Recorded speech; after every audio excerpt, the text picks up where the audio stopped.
Hi hello നമസ്കാരം എല്ലാവർക്കും GS vlog Parassala വീഡിയോയിലേക്ക് സ്വാഗതം. അപ്പോൾ ഇന്ന് ഞാൻ വന്നിരിക്കുന്നതെന്ന് പറയുന്നത് രണ്ട് കാര്യം പറയാനാണ്. നമ്മുടെ തമ്പനിയിൽ കണ്ടതുപോലെ ഒന്ന് സജീനയെക്കുറിച്ചും ഒന്ന് അനീഷ് പ്രോയെയും കുറിച്ചാണ്. അപ്പോൾ എന്തായാലും സജീനയെക്കുറിച്ച് ഒരു വലിയൊരു വിപ്ലവം തന്നെ നടക്കുകയാണ്.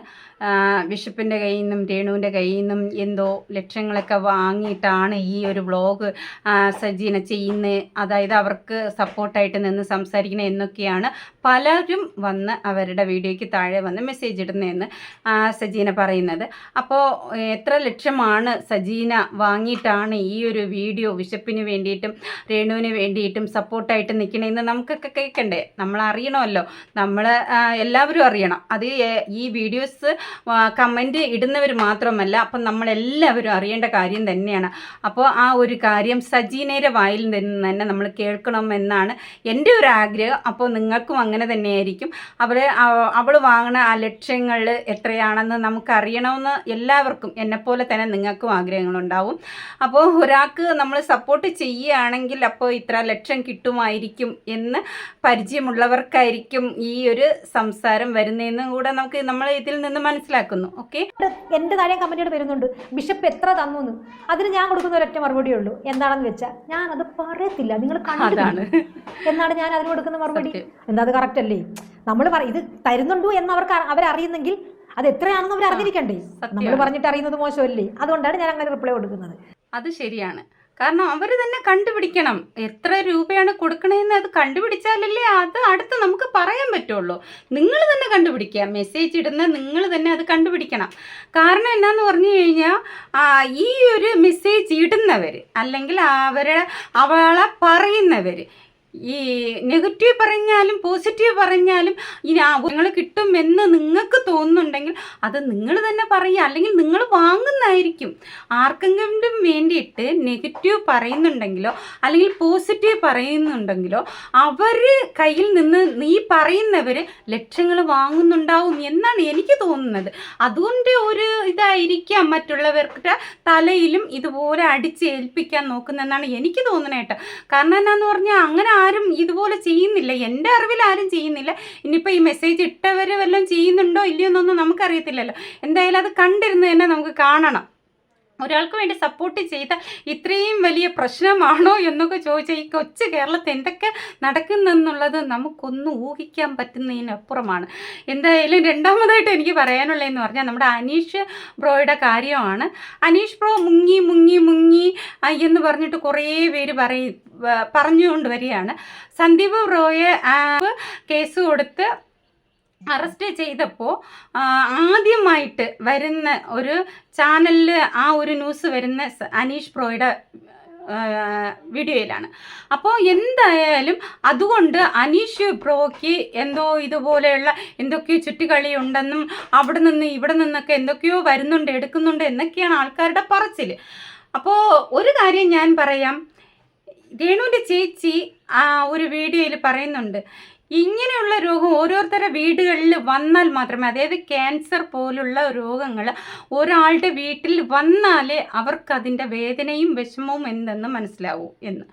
ഞാനും രേണുസുതിക്ക് എതിരെ വീഡിയോകൾ ചെയ്തിട്ടുണ്ട്. പക്ഷേ രേണുസുതിക്ക് അസുഖമാണെന്ന് എനിക്ക് ബോധ്യപ്പെട്ട അന്ന് ഞാൻ നിർത്തി.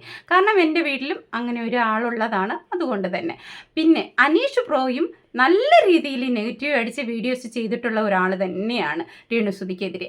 പക്ഷേ രേണുസുതിക്ക് ഈ ഒരു അസുഖമാണെന്ന് അറിഞ്ഞപ്പോൾ അനീഷ് ബ്രോ അത് നിർത്തി. അത് ആരുടെ കയ്യിൽ നിന്നും കമ്മീഷൻ വാങ്ങിച്ചിട്ടില്ല.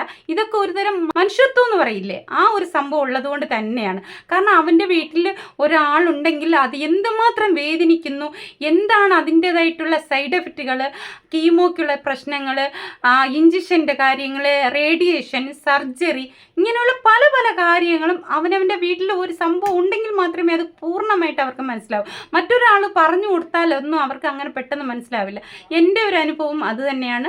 മറ്റൊരാൾ എനിക്ക് ഇതുപോലെ പറഞ്ഞു തന്നിരുന്നെങ്കിൽ ചിലപ്പോൾ എനിക്കും അത് ഉൾക്കൊള്ളാൻ കഴിഞ്ഞെന്നിരിക്കില്ല. എൻ്റെ അനുഭവം കൊണ്ടാണ് എനിക്കത് മനസ്സിലാവുന്നത്. അതുപോലെ അനീഷ് ബ്രോയുടെ അനുഭവങ്ങളിൽ നിന്നാണ് അനീഷ് ബ്രോയും അത് മനസ്സിലാക്കിയതും അപ്പോൾ ഇങ്ങനെ ഒരു രോഗത്തിലിരിക്കുന്ന ആൾക്ക് നമ്മൾ നെഗറ്റീവ് അടിക്കേണ്ട കാര്യമില്ല എന്ന് തന്നെ അനീഷ് ബ്രോയ്ക്ക് മനസ്സിലായി.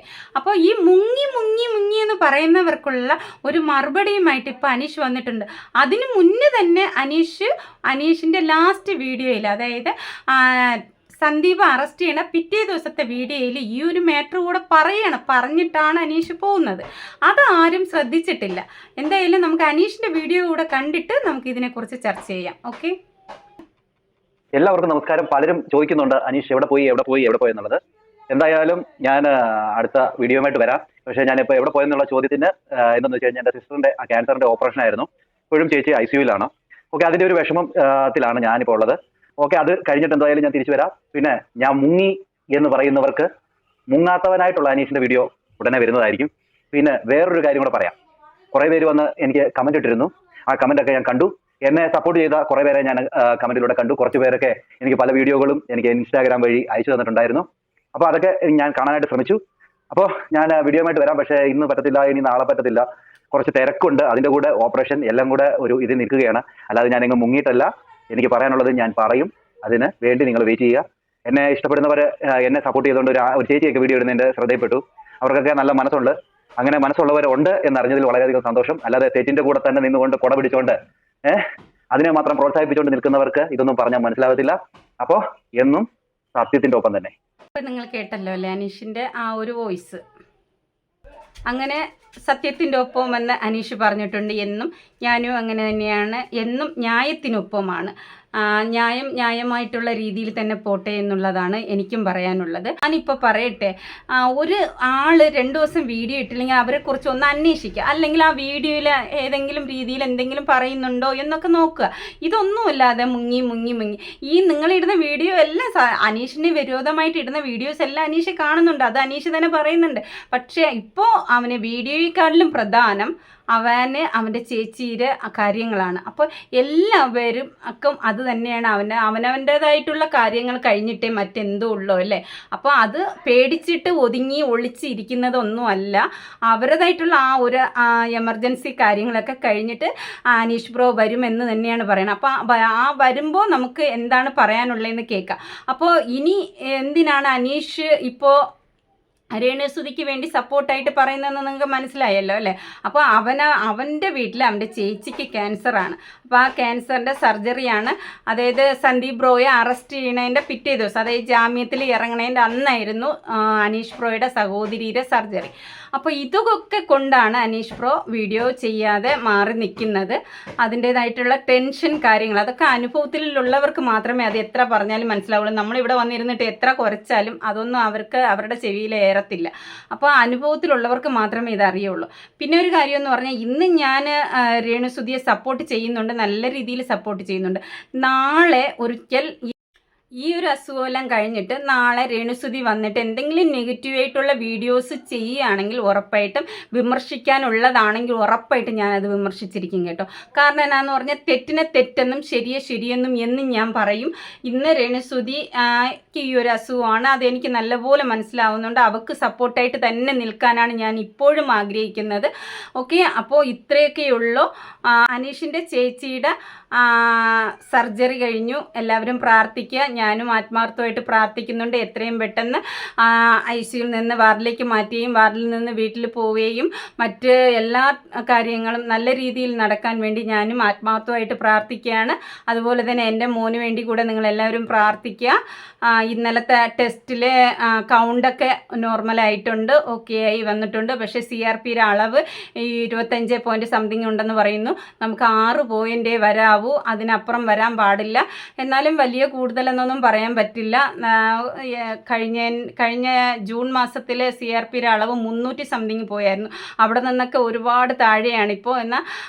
എന്നാലും 25 എന്നൊക്കെ പറയുന്നത് കൂടുതൽ തന്നെയാണ് നമ്മളെ സംബന്ധിച്ച്. അതായത് ക്യാൻസർ പോലുള്ള രോഗമുള്ള വ്യക്തികൾക്ക് ഇതൊരു ക്യാൻസർ പോലുള്ള അസുഖം ഉള്ളവർക്ക് ഇതൊരു വലിയൊരു സംഭവം തന്നെയാണ്. ഓക്കെ, അപ്പോൾ എല്ലാവരും പ്രാർത്ഥിക്കുക.